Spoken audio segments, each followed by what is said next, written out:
Val saw me laughing when the trailer was showing because I looked backstage and I saw Patrick up there lip syncing to his own trailer because you have those lines memorized, I guess. So yeah, much. I have hers memorized at this point too. So. Do you really? Yeah.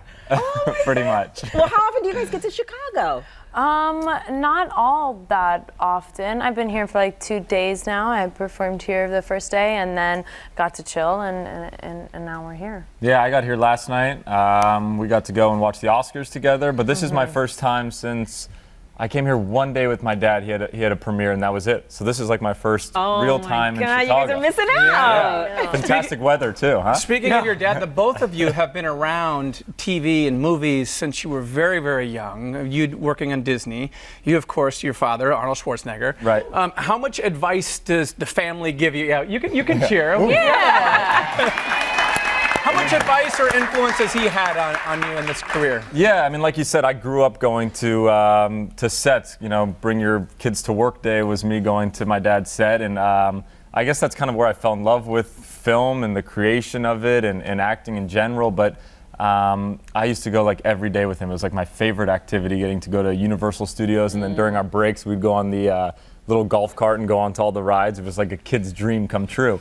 But yeah, I mean, he gives me advice, my mom does, and it's anything from pertaining with like being a student or a son to business or to film, acting, but it's all, in the end of the day, kind of envisioning a dream or a path of where you want to go in life and then making that a reality, spending every day trying to work at it and get better and better towards your goals and to work your butt off. I mean, you're not going to climb the ladder of success with your hands in your pocket, and my dad was kind of the element of what an American dream was and going out there and putting the work in to get that success. So. Totally. Did you guys know each other before the film? Because you have amazing chemistry. Oh, thanks. We were very friendly before the film, but we weren't like... You said our audience is very perceptive. Calm down. How friendly? How friendly is very friendly? Yeah, pretty friendly. Friendly enough that before we did the screen test, we met up together and actually rehearsed a little bit before, which ended up paying off, I think, for us, for sure.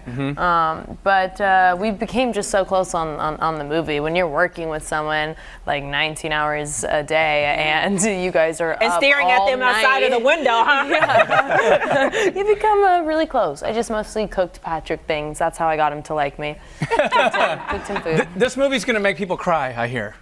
Yeah. I mean, we want you to kind of leave feeling uplifted. Today we did an interview and the guy said that he felt like he had to be a better significant other towards his fiancée and like, you know, go out and just be a better person. And I was like, oh, that's perfect. That's exactly how we want you to walk away feeling. But yeah, it's going to make you laugh. It's going to make you cry at sometimes. But overall, it's just a really heartfelt love story, and it's for all ages. So it's a great time. Is there closure at the end? This one here likes closure in his movies. I like closure, and I don't like sea monster love stories, typically. Did you watch The Shape of Water?